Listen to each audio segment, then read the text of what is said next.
Welcome back to my channel, Celebes. Please share and subscribe and press the bell icon for new updates. He made the music that a whole group of people loved, but he was never the famous face everyone knew. While other people got all the attention, he built the heart of the music from behind the glass windows. From quiet music rooms to big stages around the world, Benny Andersson lived through the start, the breaking apart, and the comeback of one of pop music's most famous bands. But the story he's only now telling isn't about shiny disco balls or sparkly clothes. It's about being really tired, feeling sorry, broken love, and the sad quiet that came after everyone stopped clapping. After many years of people guessing, Benny has talked, and what he says is deeper, sadder, and tells us more than anyone thought it would, making a kingdom of sound. Before the world ever danced to Dancing Queen or cried to the winner takes it all, Benny Andersson was already busy making the hidden bass of what would become one of pop music's longest-lasting gifts. Born on December 16, 1946 in the Vasan area of Stockholm, Benny grew up in a working family's home where music was not a job but something they loved and kept. His dad, who built things, and his grandpa, who taught himself music, showed Benny the accordion when he was 6 years old. That simple instrument would open up his love for melody and harmony that would never go away. Unlike many other kids who wanted to be famous, Benny wasn't trying to be seen. He wanted to understand how music worked. From the math parts of Bach to the down-to-earth stories of Swedish folk songs, he taught himself piano by listening and could copy melodies after hearing them just once or twice. By age 10, he was already playing for family parties and school shows. People knew him not for being flashy, but for naturally feeling tone and emotion. In 1964, when he was just 18, Benny joined the Heap Stars, a Swedish rock band that people called the Swedish Beatles. When he joined, their sound got better almost right away. The group started getting to #1 on Swedish music charts with hits like Sunny Girl and Wedding, songs that Benny wrote himself. These early wins not only showed he could write songs people remembered, but also helped him learn studio work and live shows. He quickly became known as the band's music brain, while also quietly learning about the business and technical parts of the industry. Then came an important night in 1966. Benny met Björn while both were playing at a friend's party.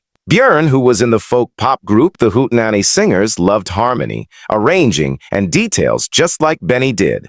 Their music session that evening led to an instant music partnership. Over the next few years, they started writing together, trying different styles and structures, and even writing songs for other Swedish artists. Their working friendship grew strong, not just because they respected each other, but because they balanced each other perfectly. Benny, the emotional composer, Björn, the clever lyricist. By the early 1970s, Benny and Björn were not only co-writers, also partners in life with two fellow musicians, Agnetha Fältskog, a chart-topping Swedish solo artist, and Annie Frid Lyngstad, a jazz-turned-pop singer with a powerful alto voice. Their joint musical venture took form under the lengthy name Björn and Benny, Agnetha, and Annie Frid.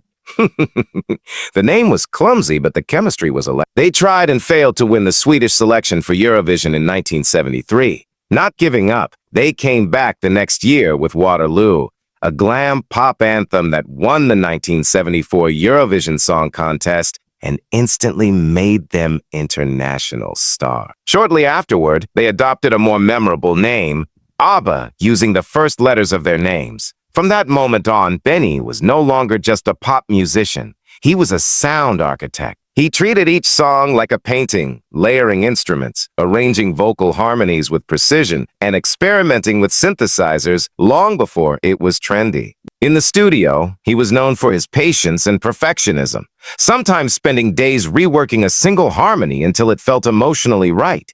He wasn't interested in what was popular. He was interested in what was timeless. Even as Agnetha and Frida dazzled audiences in matching jumpsuits and Björn penned clever, bittersweet lyrics, it was Benny who sculpted the emotional subtext of ABBA music. His signature style blended brightness with depth, a Swedish sadness masked in melody. Songs like Knowing Me, Knowing You and Fernando carry this duality, joy on the surface, sadness underneath. That was Benny's gift, not just to pop music, but to generations of listeners who felt something deeper in ABBA's seemingly simple songs.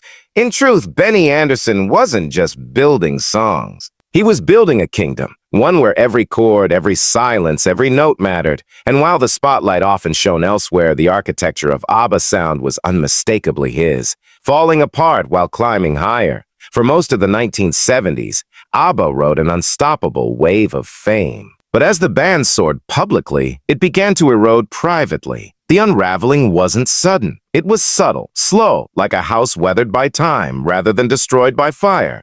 The first crack came in 1979 when Björn and Agnetha divorced. It was a deeply personal break, but one that the band tried to weather professionally. At the time, the group was working on their album Super Trooper. And though the songs retained their signature polish, the sessions began to carry a new, heavy tone. 2 years later, Benny and Frida followed the same path. Their relationship had once been described as fiery and symbiotic, a true musical love story. They met in 1969, long before ABBA, and built a connection through sound before anything else. Frida once said in a 1975 interview that Benny understood her in a way no one else did. But understanding in the studio didn't always translate into real life. Benny's obsessive perfectionism, which made him brilliant in the studio, left little room for emotional availability at home. Frida, expressive and emotional, felt the growing absence. By 1981, Benny admitted to having fallen in love with Mona Nurklit, a television producer he met during a broadcast special. He told Frida the truth, but the damage was done. The split was quiet, professional even, but it carved a deep scar into the band's dynamic. The next and final studio album, The Visitors, released that same year, reflected the emotional frost setting in. Songs like When All Is Said and Done and Slipping Through My Fingers dripped with unspoken pain. The sparkle was fading, and though the band would continue for another year, something vital had already disappeared, confirming the silence we all felt. For over 40 years, the story of ABBA End was defined not by explosive headlines, but by a deafening silence. Unlike most legendary bands that go out with a farewell tour, a breakup press conference, or some final cathartic performance, ABBA simply vanished.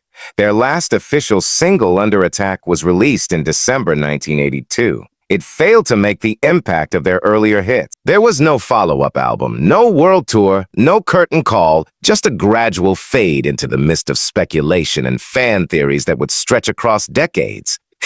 Their absence left a void, and into that void came endless questions. Why did they stop when they were still so successful? Did money tear them apart? Was it personal drama, creative conflict? For years, none of the band members gave a definitive answer.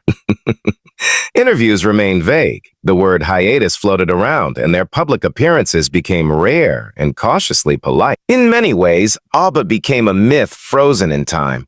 The perfect pop group that simply ceased to exist without explanation.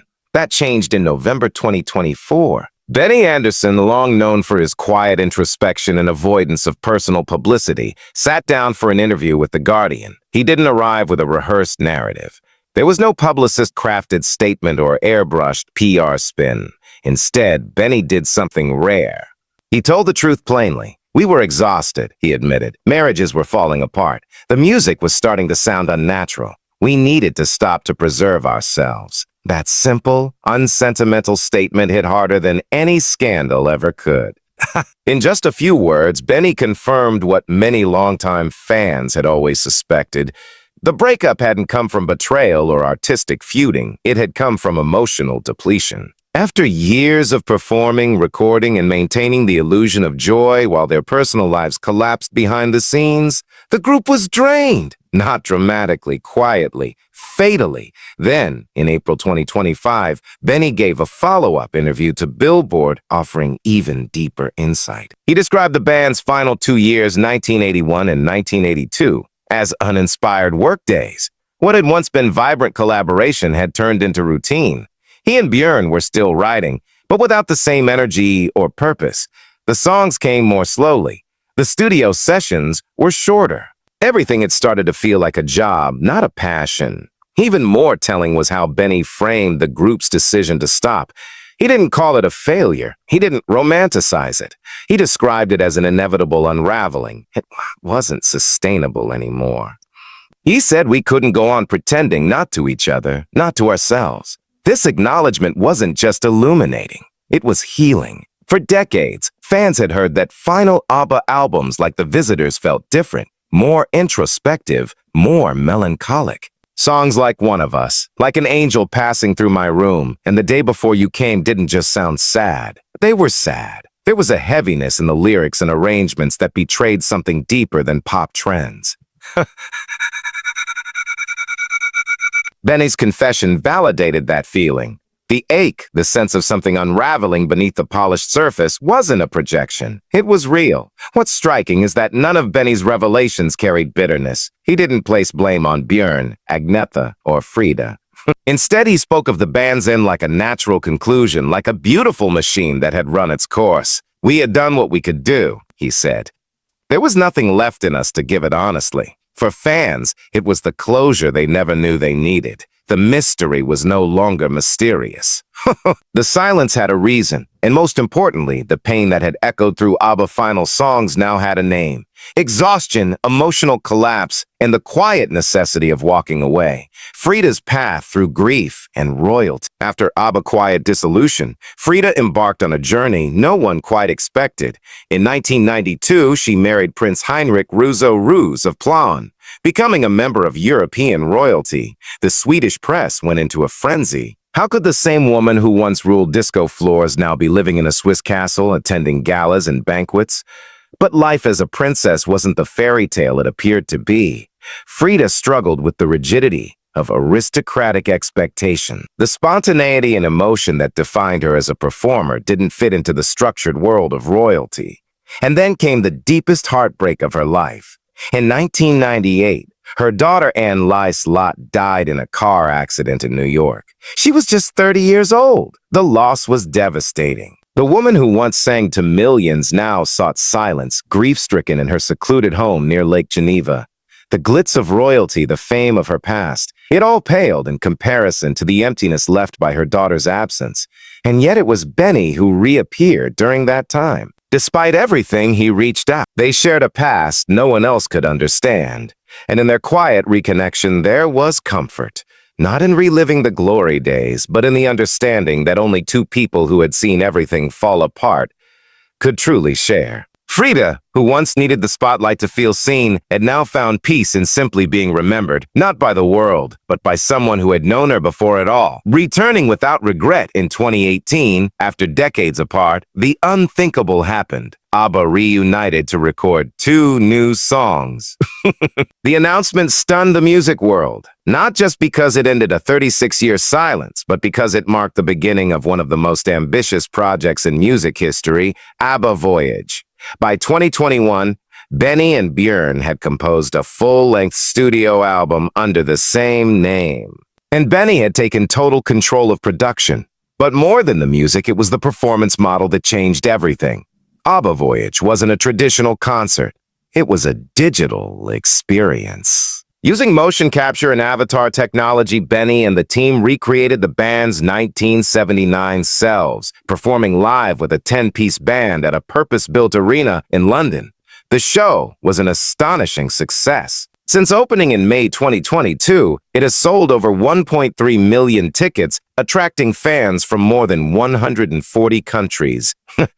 The digital avatars didn't just mimic, they transcended expectation. Benny, ever the craftsman, oversaw even the smallest sound design details, insisting that the performance be authentic, emotionally precise, and technically flawless.